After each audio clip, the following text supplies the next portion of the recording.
Situações difíceis nos levam a perguntas importantes. De todo o tempo que eu passei na pesquisa que eu fiz alguns anos atrás com moradores de rua, em que eu ia para a Praça do Ferreira e sentava com pessoas nessa situação, chegava a ficar até tarde da noite batendo papo com eles, eu ouvi muita coisa dolorosa, mas foi um senhor específico que me marcou mais profundamente em todo esse tempo, por causa das perguntas que ele fazia. O Soares dizia que foi policial militar. Ele, à época, tinha 59 anos, morava na Praça do Ferreira, fazia 3 anos. E ele falava entre goles profundos de cachaça. Ele diz que a esposa morreu de leptospirose, que ele morava perto ali de Sobral e que ele não teve coragem de ir ao enterro. Depois que a mulher morreu, ele pegou o carro do filho, acelerou o máximo que pôde e mirou em um poste para dar cabo da própria vida.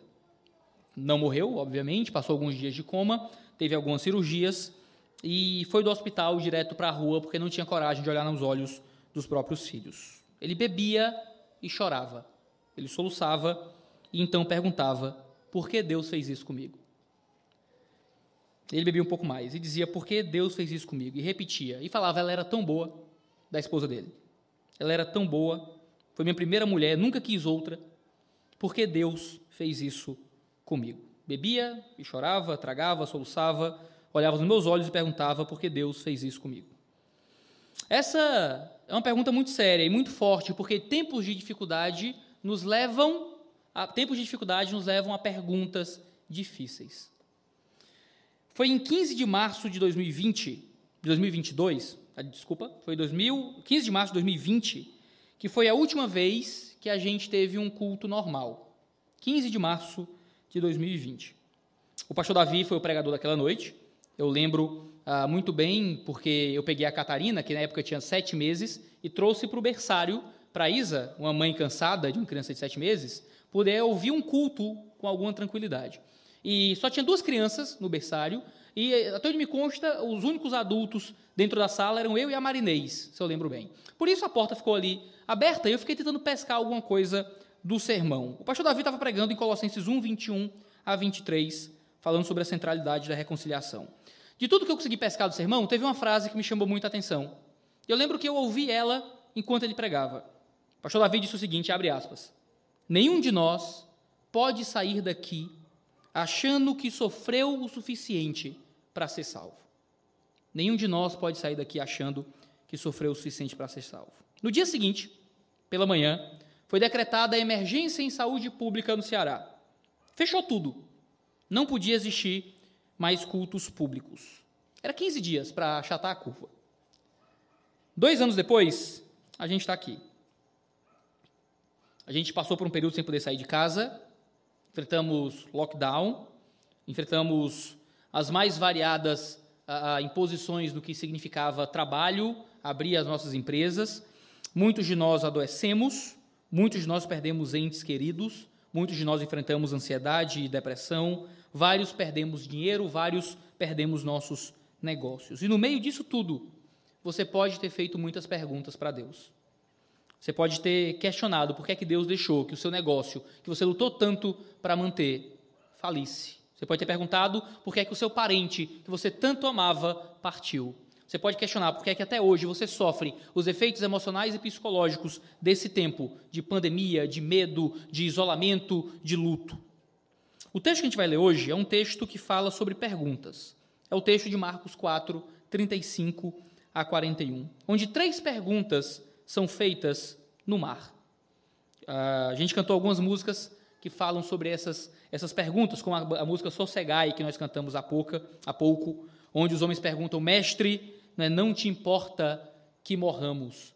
E essa é a pergunta que os apóstolos fazem em Marcos 4, 35 a 41, mas não é a única pergunta dessa passagem, por mais que seja uma das mais famosas. 3 perguntas acontecem nesse texto, e são para essas 3 perguntas que a gente vai olhar na meditação de hoje. Em Marcos 4, a partir do verso 35 até o verso 41, diz assim, eu vou ler na Nova Almeida atualizada.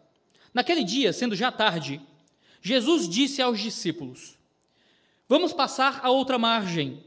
E eles, despedindo a multidão, o levaram assim como estava, no barco, e outros barcos o seguiam. Ora, levantou-se grande temporal de vento, e as ondas se arremessavam contra o barco, de modo que o mesmo já estava se enchendo de água. E Jesus estava na popa, dormindo sobre o travesseiro. Os discípulos o acordaram e lhe disseram: Mestre, o Senhor não se importa que pereçamos? E ele, despertando, repreendeu o vento e disse ao mar: Acalme-se, fique quieto. O vento se aquietou e tudo ficou bem calmo. Então Jesus lhes perguntou: Por que vocês são tão medrosos? Como é que ainda não têm fé? E eles, possuídos de grande temor, diziam uns aos outros: Quem é este que até o vento e o mar lhe obedecem? Jesus estava no seu ministério de pregação, aqui nesse capítulo de Marcos, e ele ensina as famosas parábolas do reino, onde ele está instruindo sobre o que era o reino de Deus. Ele fala, em uma dessas parábolas, sobre a fé que a gente recebe e que deve crescer no nosso coração. Uma fé que os temores do mundo e que as dificuldades da vida iam querer arrancar de nós, mas que se fôssemos bom solo, então essa fé ia fazer morada. Instruindo sobre fé, instruindo sobre o reino, Jesus parece estar cansado. Diz o texto que ele passou por um dia inteiro de pregação, dando aula e ensinando. Eu não sei quais de vocês aqui são professores, mas passar um dia inteiro ensinando é algo que deixa você esgotado, fisicamente esgotado, intelectualmente esgotado muitas vezes. Eu termino de pregar um sermão de 1 hora e dependendo do tom, do clima do sermão, até do estado emocional de quem prega, você acaba cansado. Eu lembro quando eu era missionário no GAP, às vezes eu pregava 3, 4 sermões num dia e eu chegava às vezes em casa completamente exaurido. Jesus está cansado, tem uma multidão em volta dele, ele está à margem do lago e ele precisa descansar. Então ele faz uma proposta aos discípulos. Já era tarde da noite, e ele diz: vamos passar para outra margem. Porque passando para outra margem, ele poderia levar o evangelho a outro povo, então eles iam atravessar o lago de oeste para leste, indo em direção a outra província romana, e iam poder descansar. Viajar à noite, diz o texto que já era tarde, era consideravelmente perigoso, mas ele estava com marinheiros muito experimentados, ele tinha pescadores ali com ele. Claro que o mar da Galileia não é realmente um mar, não é como nós chamaríamos, mas era um lago muito grande entre várias montanhas. O que acontece é que, como o mar da Galileia era basicamente uma bacia envolta em montanhas, às vezes as geleiras, os ventos frios que desciam de modo completamente imprevisível, se impunham sobre aquele lago, criando tempestades imensas de vento, que geravam ondas gigantescas sobre aquele lugar. Até hoje, se você fizer uma viagem turística para aquela região, você vai ver que é possível que haja tempestades de ventos com ondas terríveis ali. O texto diz que um temporal se levantou sobre aquele barco. Claro que havia outros barcos acompanhando, então, tanto o barco de Jesus como os outros barcos estavam diante daquela grande intempérie.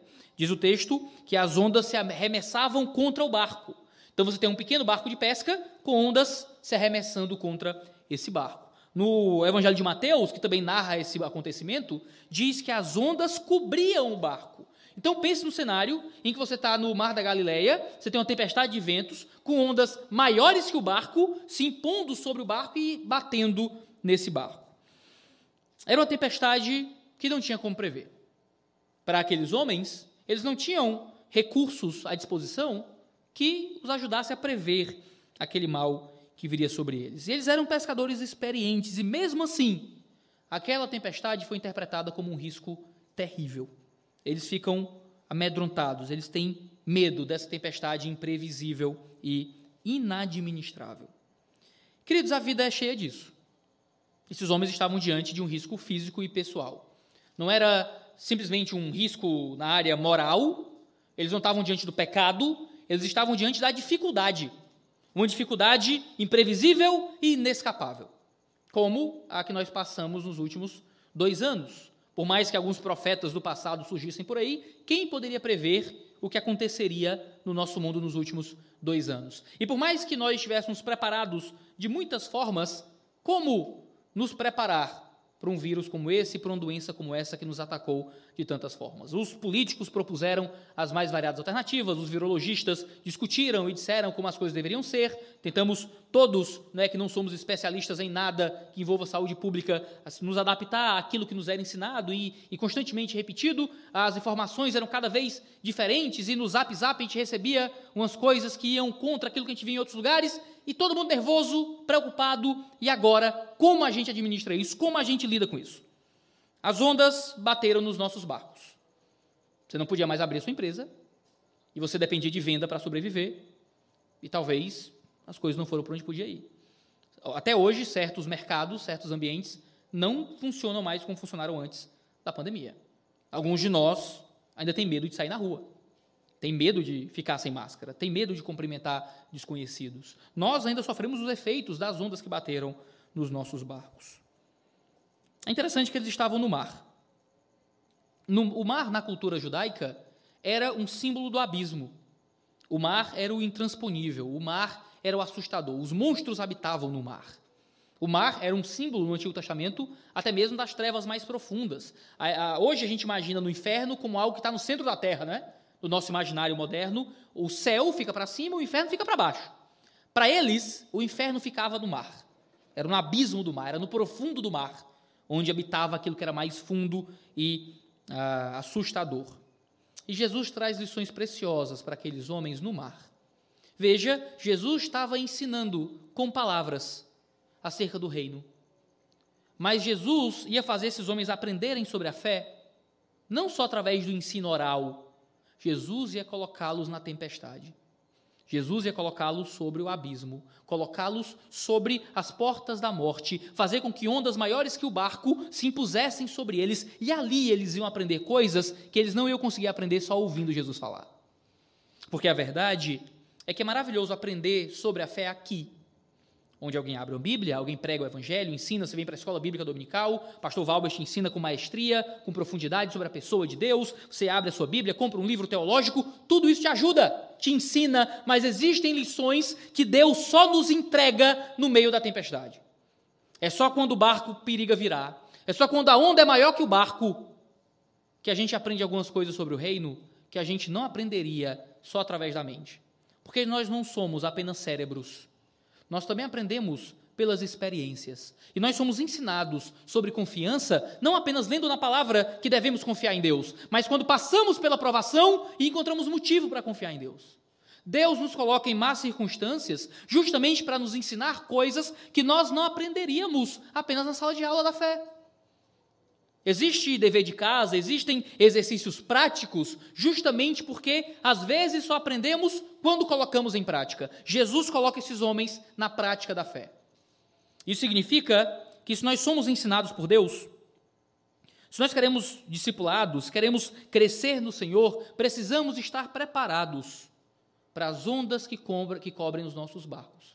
Precisamos estar preparados para os dias maus que vêm. Deus nos colocou em dias terríveis. Pior para uns, não tão ruins talvez para alguns outros, mas terríveis para muitos de nós. Deus está nos ensinando. Existem lições que nós só aprendemos no mar. Certamente há coisas que você aprendeu que você não aprenderia simplesmente com aula de escola dominical. Que você só aprende quando o sofrimento cai no seu colo. E quando as ondas parecem incontornáveis. E quando o luto está do nosso lado. Há lições que nós só aprendemos no leito do hospital. Eu lembro quando eu peguei Covid pela segunda vez. Eu peguei Covid 3 vezes. Estou podendo pedir música no Fantástico já. Estou esperando a próxima. Peguei Covid 3 vezes. Na primeira vez eu não senti nada. Foi uma gripezinha. Na primeira vez, tranquilo. Na terceira vez também foi super tranquilo. Na segunda, eu fiquei um pouco preocupado. Na segunda vez eu comecei a ter um cansaço, puxava o ar e parece que não estava tão bem, pedi aí aqueles oxímetros emprestados, não estava muito legal ali o negócio do oxímetro, eu disse, acho que eu vou no médico, hein? Acho que não está bom. Aí fui no hospital, pagava o plano de saúde, fui pro plano de saúde lá, fiz os exames, tudo. A doutora disse, seu pulmão está com 15% de comprometimento. E ela disse, isso não é nada, vá para casa. Foi isso, né? Mas eu fiquei um bom tempo lá no hospital, tomando medicação, tirando exame, fazendo exame e tal, e fiquei sentado numa sala com várias pessoas. E aquilo foi um tempo, 2, 3 horas no hospital, que eu nunca vi tanta maca passar. E a gente conversava e tinha um humorista comigo tomando remédio, por incrível que pareça, um humorista cearense, fazendo piada com tudo. Tava lá o pessoal lá no computador, mexendo naquele clima de velório. Cara, ei, se eu te der um pendrive, tu imprime um currículo para mim? Do nada, assim, de madrugada. Né? O pessoal dava uma risadinha e tal, aí passava uma maca, com um saco preto, entre a gente. E todo mundo dava aquela suada, né? Aquela suada. A gente viu morte e a gente aprende sobre morte, aprende sobre a vida, quando Deus nos coloca nesse tipo de situação. Eu tenho um amigo, eu contei a história dele algumas vezes para vocês, pastor Isaac. Ele me chamou para pregar na igreja dele há 2 anos, no carnaval. Eu ia pregar no evento de carnaval, aí por causa das leis que se impuseram sobre São Paulo, não pôde ter o acampamento, eu fui pregar na igreja dele. Mas quando eu cheguei na igreja dele, ele não estava lá. Ele estava pregando no velório do pai. O pai pegou Covid, estava entubado, tinha morrido. Quando ele voltou, a mãe dele também estava com Covid entubada. Mas a filha dele estava por nascer, ele voltou, a filha dele nasceu. Deu 1 semana, a mãe dele, que estava entubada, também faleceu. Ele perdeu o pai, pastor, batista, deu 1 semana, nasceu a sua filha, deu 1 semana, ele perdeu a mãe. É uma coisa dura de se viver. Deu 3 semanas, eu acho, ele pegou Covid. Depois que ele pegou Covid, ele acabou ficando internado. Deu um tempo internado, o médico disse que ele ia ter que ser entubado. Imagina a cabeça de um pastor como esse, né? Você acabou de perder o pai, acabou de perder a mãe, tua filha acabou de nascer, e o médico disse que você vai ter que ir para o tubo. As estatísticas sobre o Covid que a gente tem no Brasil é que mais de 80% de que vai para o tubo não volta. Mais de 80% que vai para o tubo não volta. Ele olhou para o médico, e ele me contou isso quando eu voltei na igreja dele, ele vivo, graças a Deus, e ele olhou para o médico e ele disse: doutor, eu sou pastor já há alguns anos, eu estou fazendo doutorado em teologia, ninguém nunca me ensinou a morrer. Você me dá 20 minutos para eu aprender a morrer? Veja, a gente não aprende algumas coisas na sala do seminário. Tem algumas coisas que a gente não aprende quando nos explicam a respeito. A gente pode pregar sobre morte todo dia. A gente pode pregar sobre a brevidade da vida, a gente pode pregar sobre como a existência terrena é frágil, tem coisa que você só aprende na UTI, tem coisa que você só aprende no respirador. Tem lições que você só aprende quando volta do tubo. Tem coisas que Deus só nos ensina quando a provação senta no nosso colo, quando as ondas são maiores do que a gente. Esses anos que a gente passou em pandemia, e que nós esperamos que sejam os últimos anos e o fim, não é, desse processo todo, foram tempos em que Deus nos ensinou coisas. Claro que enquanto a tempestade está sobre nós, a gente não está pensando muito nas lições do mar. A gente está preocupado em não naufragar, a gente está preocupado em não submergir. No meio da pandemia é difícil falar das lições que a gente aprende na pandemia, mas quando as ondas se acalmam, é hora da gente olhar o que é que a gente aprendeu sobre o reino e o que é que Deus gerou em nós nesses anos. Nós não podemos ter passado por esses 2 anos sem que Deus tenha gerado algo do reino na gente. Como que Ele não tenha nos feito nos preparar para a morte. Querido, você tem que estar preparado para morrer. Eu organizei minhas contas bancárias. Eu organizei as minhas senhas para minha mulher ter. Eu fiz videozinho imaginando para a Catarina poder ver mais velha, sabe? Você começa a pensar na vida, se eu partir e se eu me for, o que é que fica? O que é que eu fiz com a minha vida? Como é que Deus vai me encontrar se daqui para amanhã eu morrer? Quantos parentes nós não temos? Amigos que perdemos, que abraçamos um domingo e que velamos na quarta e na quinta. Vocês perderam muita gente. Vocês perderam muita gente. Graças ao bom Deus, nós não perdemos ninguém da igreja por causa da pandemia. Mas muitos de vocês perderam muitas pessoas. Na segunda onda, eu lembro quando o nosso grupo da igreja parecia um grande obituário. Na segunda, alguém dizia: peço oração, morreu meu vizinho. Na terça, alguém dizia: peço oração, morreu meu tio. E na quarta, peço oração, morreu um colega de trabalho. Na quinta, peço oração. Teve gente da igreja que veio mandar mensagem: pastor, eu estou saindo do grupo da igreja. Não é por nada não, eu estou na fé. É porque eu vou ficar louco. Porque eu não aguento mais ouvir sobre tanta morte. O mal passou sobre nós. O que é que nós tiramos disso tudo? Se nós não aprendemos que a vida é breve, se nós não nos acostumamos a colocar o nosso tesouro e o nosso coração para além da tempestade, entender que se apegar a essa vida é muito pouco, e a qualquer momento a gente pode não estar mais aqui, para que valeu juntar tanto dinheiro? Para que valeu correr tanto atrás de sonhos terrenos? De que valeu tentar maximizar os prazeres mundanos ao invés de dedicar a vida a Deus? Do que valeu faltar culto para ir para o racha? De que valeu deixar de ofertar na igreja para comprar bugigangas um pouco mais caras? De que valeu? De que valeu pecar contra o Deus vivo? Para ver só um pouquinho, para sentir só um pouquinho, para ter só um pouquinho, se daqui para ali a gente pode estar encarando o Deus vivo de frente. Se nós não aprendermos que as tempestades nos ensinam que estar no mar é breve, nós vamos passar por tudo isso em vão. Em vão. 3 perguntas foram feitas durante a tempestade. Lições importantes a gente pode tirar daí. O texto continua dizendo: e Jesus estava na popa, dormindo sobre o travesseiro. Os discípulos o acordaram e disseram, aqui é a primeira pergunta: Mestre, o Senhor não se importa que pereçamos? Primeiro, o que é que nós perguntamos durante a tempestade? Marcos detalha que, enquanto navegavam, Jesus adormeceu. Todo barco possuía um travesseiro, era o travesseiro onde o timoeiro sentava, que ele ficava sentado ali guiando um pouco o barco. O texto diz que ele dormiu nesse travesseiro, que era o timoeiro, e Jesus estava lá na popa, na parte de trás do barco. E mesmo com a tempestade, Jesus continua dormindo. Jesus estava dormindo, e Jesus dormir era uma lição importante para os discípulos. Tudo estava dando errado, a tempestade se impondo sobre os barcos, o barco querendo virar, a água caindo sobre eles, o barco não era tão coberto assim. Jesus devia estar molhado, balançando, talvez se batendo de um lado para o outro e dormindo. Jesus dormia numa tempestade. Isso significa que até o Jesus humano, Jesus ainda encarnado, era um Jesus que não temia a tempestade à sua volta. Jesus pôde dormir numa tempestade, justamente porque os discípulos poderiam dormir na tempestade. Eles poderiam, ao lado de Jesus, deitar e dormir se quisessem, porque o Filho de Deus não afogaria. Queridos, a gente pode dormir, assim como Jesus dormiu nas tempestades. Não significa que nós não vamos sofrer das ondas da vida, mas significa que Jesus não vai deixar que nós sejamos tragados pelas tempestades que se levantam.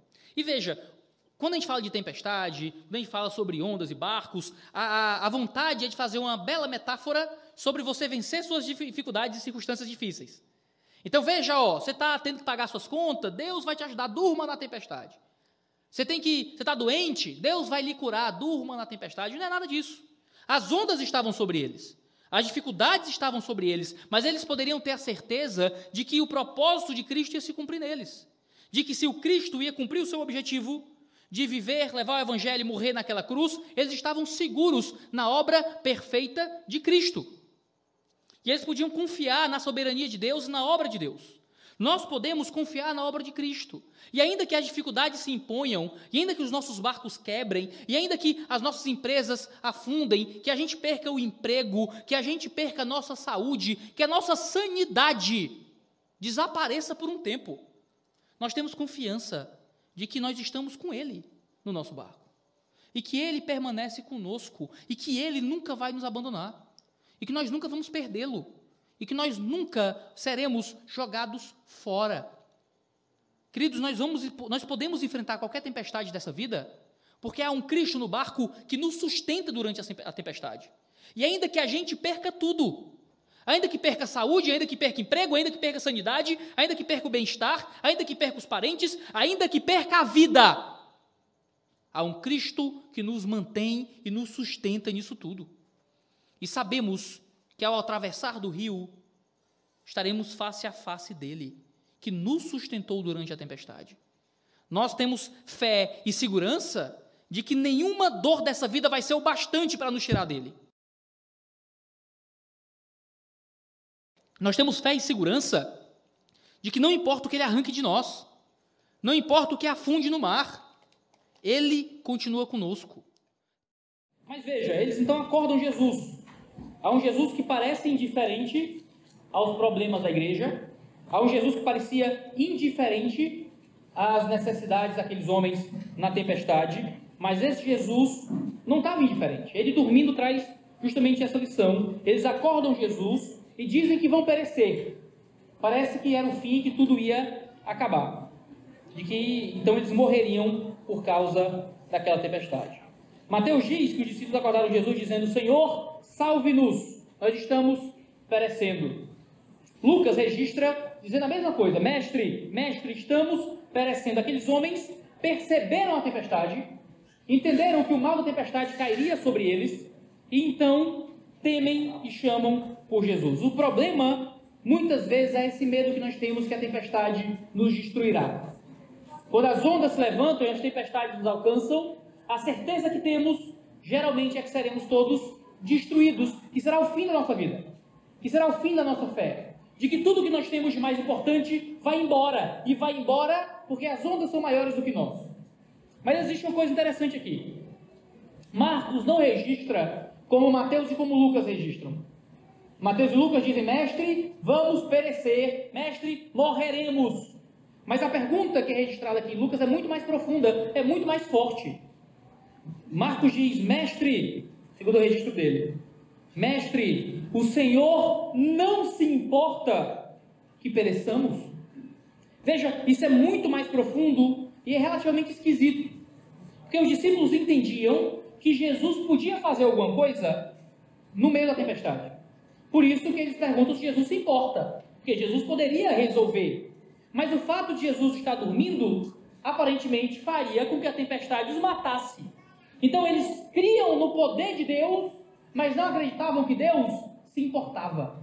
Porque esse é o questionamento que nós fazemos durante os tempos de pandemia. Esse é o questionamento que nós fazemos na dificuldade. Sabemos que Deus é poderoso, sabemos que Deus é soberano, sabemos que Deus está sobre tudo e sobre todos, que Deus é dono da vida e da morte, que Deus está sobre a doença. O que a gente muitas vezes não acredita é que Deus se importa, é que Deus olha para a gente, é que Deus está se importando com a nossa vida, é que a nossa morte representa alguma coisa para Ele. Durante a pandemia, a nossa pergunta é se Deus liga para a gente, é se Deus se importa com a gente, não é se Deus é poderoso. Nós sabemos que Deus é forte, é se Deus é bom. É se Deus não está olhando para as famílias que perderam alguém. É se Deus não está olhando para a igreja que perdeu todos os pastores, que todos os pastores morreram pelo vírus. Nós sabemos que Deus é poderoso, mas nós dizemos: Senhor, nós vamos morrer, e o Senhor nem liga. Porque é muito difícil lidar com o silêncio de Deus. É muito difícil lidar com os momentos onde Deus parece estar dormindo, os momentos onde Deus parece não se importar. Um tempo com tanta morte, com tanta dor, com tanta provação, é um tempo que nos leva a duvidar da nossa fé e nos leva a questionar da bondade de Deus. Geralmente nas provações, nós não questionamos se Deus é poderoso. Geralmente nas provações questionamos se Deus se importa. E essa pode ser a pergunta que você fez durante esses 2 anos. Deus, o Senhor liga? Deus, o Senhor é afetado de alguma forma pelo fato de estarmos sofrendo tanto? A resposta que nós temos na Escritura é que Deus se importa. E Deus não apenas se importa, como Deus se coloca conosco na tempestade. Deus está no nosso barco, Cristo está com a gente no meio da pandemia. A mensagem de Romanos capítulo 8 é que há um Cristo que, através do Espírito, geme junto com o gemido da criação, junto com o nosso gemido. Enquanto nós adoecemos e morremos, há um Cristo que está do nosso lado, que está com a gente no meio da mesma tempestade. A certeza que nós temos é que quando questionamos se Deus se importa, há um Deus que está conosco em cada uma de nossas provações. A imagem de um Cristo no mesmo barco afetado pelas ondas é a imagem de um Deus que está na pandemia, de um Deus que está na UTI, de um Deus que está no tubo, de um Deus que está no respirador, de um Deus que sofre contigo a depressão e a ansiedade, um Deus que geme contigo no teu luto. Esse é o Cristo que se coloca no barco com a gente, no meio dos tempos mais profundos. Quando a pergunta é: Senhor, você não se importa? A resposta é que Ele está no mesmo barco que Ele nos colocou. Ele está no mesmo barco com a gente. Ele se coloca na dor, junto com cada um de nós. A segunda pergunta é a pergunta que é feita na calmaria. Diz o texto: e ele, despertando, repreendeu o vento e disse ao mar: acalme-se, fique quieto. O vento se aquietou e tudo ficou bem calmo. Então Jesus lhes perguntou: por que vocês são tão medrosos? Como é que ainda não têm fé? Eles acordam Jesus, Jesus levanta e Jesus repreende. A linguagem aqui é a mesma linguagem que é usada antes e depois para falar de Jesus repreendendo demônios. Ele repreende o mar, ele repreende o vento, ele manda o mar se acalmar, ele manda o mar ficar quieto. com o poder de sua voz. Ele fala e ele repreende, o mar se aquieta, o vento para, o mar fica calmo. Jesus fala e por meio do poder da sua voz o mar se aquieta. Atanásio de Alexandria chegou a escrever: despertaram o verbo que navegava com eles, e logo o mar se acalma pela ordem da voz do seu Senhor. Eles acordam o verbo eterno que dormia, e o verbo usa a sua voz para acalmar a tempestade. Foi Éfrem, o sírio, um pai da igreja, que escreveu que o navio carregava a humanidade de Jesus, mas o poder da divindade carregava o navio e tudo que estava lá. Que em vez das tábuas de um construtor de navios, que foi juntado e amarrado, ele, o arquiteto da criação, firmou as águas e a uniu sobre os seus pés. Havia Deus naquele barco. Havia Deus naquele barco. E Deus parou a tempestade. Nós sabemos, irmãos, o que é que parou a pandemia. Nós sabemos o que é que arrefeceu o ímpeto do vírus. Queridos, não foi a vacina. Deixa eu te contar isso. Não foi a vacina, não foi a máscara, não foi o isolamento social, não foi a ivermectina, não foi a cloroquina. Sabe o que foi? Foi Deus. Foi a voz do Senhor. Deus usa as coisas, obviamente. Qualquer um ali em volta podia parar e fazer um cálculo. Não, na verdade o vento parou porque houve uma mudança na temperatura. E você pode dar a explicação científica que você quiser. No fim das contas, sabemos que foi a voz de Deus.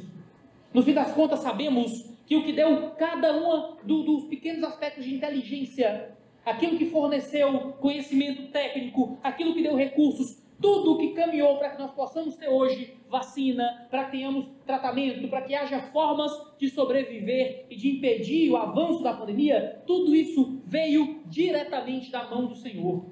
Os homens nos outros barcos não sabiam. Havia outros barcos seguindo eles, há uma grande tempestade e do nada a tempestade vai embora.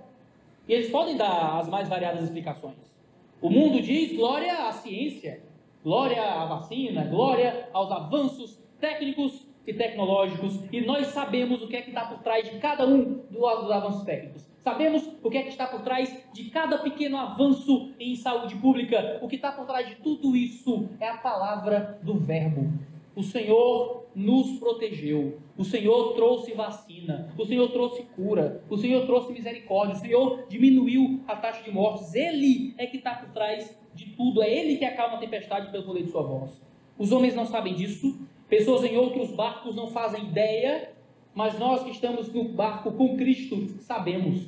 Se nós estivéssemos com Ele nos céus, nós ouviríamos no conselho eterno, em algum momento, as ordens vindo do trono de glória, com Ele dizendo: acalma, diminui, se aquieta, deixa eles louvarem sem máscara de novo, deixa eles voltarem à vida comum, que eles parem de perder tantos amigos e parentes. Se estivéssemos lá, ouviríamos, mas como estamos nele pela fé, nós podemos ouvir através da palavra. Ele está por trás da pandemia. Eu disse quando comecei a expor o livro de Jó, Deus mandou a pandemia para a gente. Foi Deus quem mandou a morte, foi Deus quem mandou a dor, foi Deus quem mandou o luto. Mas veja, foi Deus quem mandou a vida, foi Deus quem mandou a cura, foi Deus quem mandou a abundância. Assim como Ele nos coloca em situações de tempestade, é Ele quem, dentro da tempestade com a gente, manda que ela se acalme. Nosso coração tem que ser grato a Deus. Todos os dias louvar o nome do Senhor, todos os dias ser grato por Ele nos permitir novamente cultuar. Quantos domingos perdidos, onde a gente não podia se reunir. Quantos cultos fizemos? 3 cultos num domingo para poder abarcar todos os irmãos. E se isso vier novamente, se as coisas vierem de novo, precisamos experimentar com fé, experimentar com graça cada reunião, cada momento de confraternização que Deus nos dá. Quanto cafezinho eu tomei por videochamada com os amigos. Que droga! Que ridículo! Eu na sala de casa com uma videochamada com o irmão da igreja, mandando presente por iFood nos aniversários. Natal que não teve, porque o coral inteiro pegou Covid. E agora a gente pode celebrar. Ah, choveu, atrapalhou ali o nosso culto. A gente assiste o culto em pé, e glória a Deus que tem culto em pé. E glória a Deus que a gente pode olhar um na cara do outro. Glória a Deus que a gente pode viver, porque é um Cristo que acalma a tempestade. Agora a pergunta que ele faz é: por que é que vocês não têm fé? Por que é que vocês não permaneceram fiéis? Por que é que vocês temem quando as ondas são maiores do que nós? Queridos, a gente pode não saber o que acontece quando as circunstâncias de saúde pública mudam à nossa volta. A gente pode não saber qual é o melhor tratamento, a gente pode não saber se as coisas vão dar certo, e temos debates envolvendo vacina, envolvendo remédio, envolvendo tudo. Tudo bem, debatam quanto quiserem. O que nós temos que saber é que em Cristo permaneceremos. É que Ele continua conosco. Eu nunca tive certeza que ia atravessar vivo pela pandemia. Os pastores da igreja continuam fazendo visita, aconselhando, indo na casa. Quando seus familiares morrem, é a gente que vai lá. A gente está mais sujeito a pegar Covid como pegou, várias vezes. Eu não sabia se ia passar por isso vivo. Muitos de vocês não sabiam se iam passar por isso vivo. Mas eu tinha uma certeza. Eu vou passar por isso com fé. Eu tenho certeza. E essa convicção que você tem que cultivar, meu irmão. Jesus está no barco comigo. Ele pode levar tudo. Eu posso ir para a UTI. E a última coisa que eu vou dizer é: louvado seja o nome do Senhor. Porque Ele é o nosso Deus. E se nós temos fé nele, a gente permanece. Você não pode deixar que as ondas maiores que o barco te coloquem em dúvida sobre a tua fé. Te coloquem em dúvida sobre o teu relacionamento com Ele. Porque Ele permanece no barco. Porque é Ele quem acalma a tempestade. Queridos, uma ótima escola para a fé é estar no mar com ondas maiores do que a gente. Porque esses homens ouviram Jesus ensinar sobre fé, mas a fé foi colocada em prática no meio desse tipo de circunstância. John Piper escreve o seguinte: eu não acredito em homilética, 1000 sofrimentos te farão pregar bem. Queridos, eu acredito em escola bíblica dominical, eu acredito em seminário teológico, eu acredito em pregação, eu acredito em livros de teologia. Mas, meu querido, você quer aprender na escola de Deus? A escola de Deus é num barco na tempestade. Você quer aprender na escola de Deus? A escola de Deus é na UTI. A escola de Deus é no luto. A escola de Deus é no sofrimento. A escola de Deus é no isolamento social. A escola de Deus é no lockdown. A escola de Deus é quando as coisas começam a dar errado. Deus está te dando presente. É um presente. Essa é a linguagem de Filipenses 1,19. Vocês receberam o privilégio de não apenas crer, mas também sofrer com Ele. É um privilégio, é uma bênção. Eu vou usar uma linguagem muito complicada, alguns de vocês podem se ofender. Mas Deus nos deu a bênção da pandemia. Deus nos deu a bênção. Por quê, pastor? Foi boa? A pandemia foi horrível. Horrível. Sofremos, choramos, morremos. Mas Deus nos deu o sofrimento como uma escola. Perdemos entes queridos, doeu, pode doer até agora. Perdemos amigos, doeu e pode doer até agora. Nós não perdemos Cristo Jesus. Ele continuou no barco com a gente. E Ele nos ensinou que a gente pode perder coisas muito maiores. Que a gente pode perder coisas preciosas. Aprendemos que a gente permanece crente até quando não tem culto. Aprendemos que vale a pena permanecer fiel. Aprendemos que mesmo na doença, quando Ele leva nossos entes queridos, Ele continua do nosso lado, nos consolando, nos ajudando. As pessoas me mandam mensagem na internet: Thiago, como é que você faz para engajar a igreja de volta depois de tanto tempo sem culto? Como é que você faz para a mocidade voltar a vir para a igreja depois de tanto tempo sem culto, pastor? Eu digo: eu sei lá. Voltou todo mundo. Não sei, a igreja cresceu na pandemia. O povo está mais unido, mais crente, mais fiel. Veja, a pandemia, que seria tudo para nos derrubar e afogar os nossos barcos, nos fortificou, nos deu força, nos deu vigor, nos deu coragem. Eu vejo o pessoal mais trabalhador na igreja, eu vejo o pessoal mais firme nos cultos, gente que vem para o culto com mais feliz, com mais garra, com mais vigor, servindo mais, ajudando mais, colocando a mão no bolso e apoiando o missionário, apoiando reforma na igreja. Eu vejo Deus abençoando a comunidade e nos abençoou também através da pandemia, que foi horrível, porque o sofrimento é horrível, mas o sofrimento gera um efeito naquele que tem Jesus no barco. Tendo Jesus no barco, nós podemos permanecer na fé. Se temos Jesus no barco, podemos continuar firmes nele. Agora, diante disso, os discípulos fazem uma última pergunta. Eu caminho para encerrar com isso.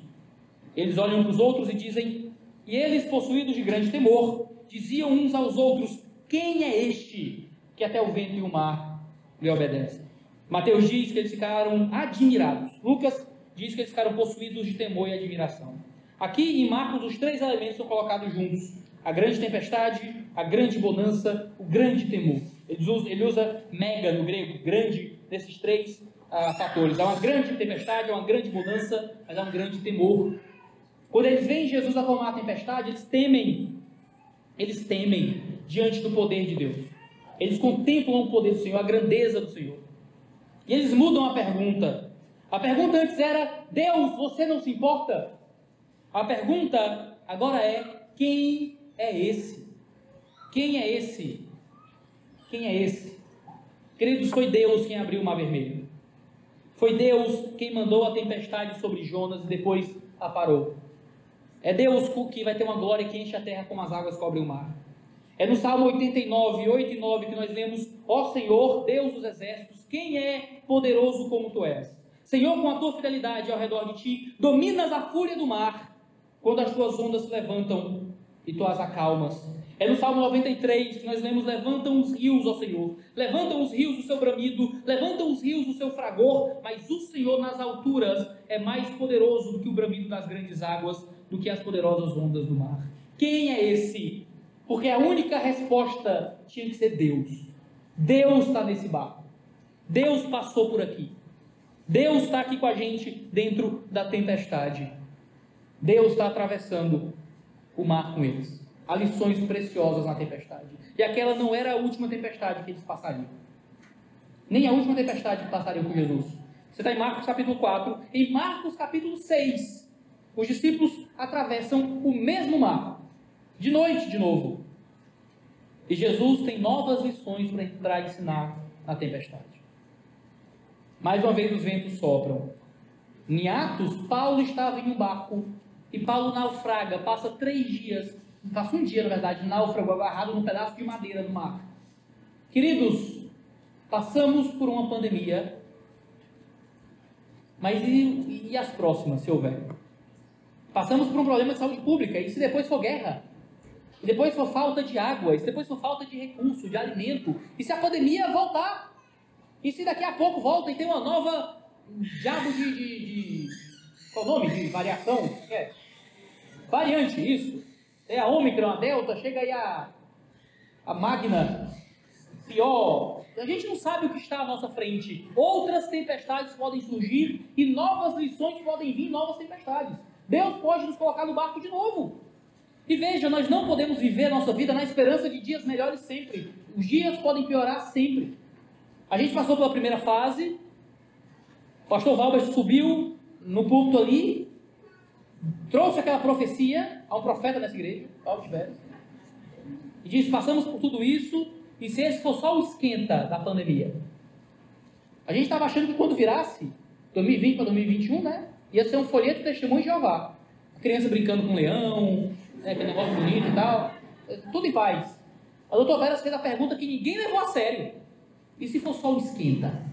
E se o negócio pegar agora? A gente ficou: eita, Valdir, que é isso, cara? Agora não. Pelo amor de Deus, agora vai. Vai dar certo, hashtag. E foi. Pior, muito pior, absolutamente pior. Tudo nos indica, na melhor boa fé, que as coisas só vão melhorar agora. Mas e se tivermos dias piores, sejam agora, seja daqui a 5, 10 anos, se houver outro vírus, outra pandemia, um fungo, apocalipse zumbi, eu sei lá. Eu só sei que não importam quais sejam as próximas tempestades. Se Jesus estiver no barco, a gente leva, a gente aguenta, a gente passa, a gente segura, a gente diz: eu não sei como é que eu vou sobreviver, mas eu vou me agarrar aqui no mastro e do barco de Cristo eu não largo. Eu não largo. Se nós tivermos fé, irmãos, nós passamos por tudo. Permita-me concluir. Eu estou preparando a nova série de sermões para a gente aqui na igreja. A gente vai estudar o livro de Jonas. Eu não sei se eu estou com a cabeça viciada de tanto ler Jonas, mas essa é uma história extremamente semelhante à famosa história de Jonas no barco. Jonas é um profeta que foge da ordem de Deus e vai para um barco, e então tem uma tempestade. Então Jonas é lançado no mar para que a tempestade se acalmasse. Em Jonas e Jesus há tempestade, em Jonas e Jesus há barco, em Jonas e Jesus há um enviado de Deus dormindo. Jesus está dormindo aqui e Jonas dorme lá. E nos dois relatos há pessoas amedrontadas acordando aquele que estava dormindo, e em ambos os relatos há uma tempestade que se acalma. Mas tem uma diferença. Em Jonas, o profeta é sacrificado para que a tempestade se acalmasse. Mas em Cristo, é por meio do poder de sua voz que a tempestade se acalma. Mas mesmo assim, o sacrifício de Cristo viria. O sacrifício de Cristo viria para apagar a pior das tempestades, que é a tempestade da nossa falta de fé. Jesus morreria e seria então sacrificado, como Jonas foi, para apagar e apaziguar a tempestade do pecado que se impõe sobre nós, do acusador que é o diabo. Queridos, não devemos temer a pandemia tanto quanto tememos a falta de fé. As ondas do mar, dos problemas da vida, são bobagem comparado com as ondas da ira que se impõem sobre nós quando não estamos no barco de Deus. As ondas do nosso pecado são o nosso grande problema. Temer a pandemia é razoável. Nós devemos temer a Deus, que a pandemia pode levar nosso corpo, a pandemia não pode levar a nossa alma. E se nós estivermos firmes com Cristo no barco, a gente enfrenta qualquer circunstância difícil. Um culto em pé vira bobagem, pegar um pouco de chuva é brincadeira, é diversão. Só para o culto ser diferente. Só para contar uma história depois, engraçada. Mas a gente está junto em torno do que realmente importa. Que possamos passar por tudo isso com o coração firmado, firme, forte, sabendo que Jesus está com a gente, não importa a circunstância que se imponha sobre nós.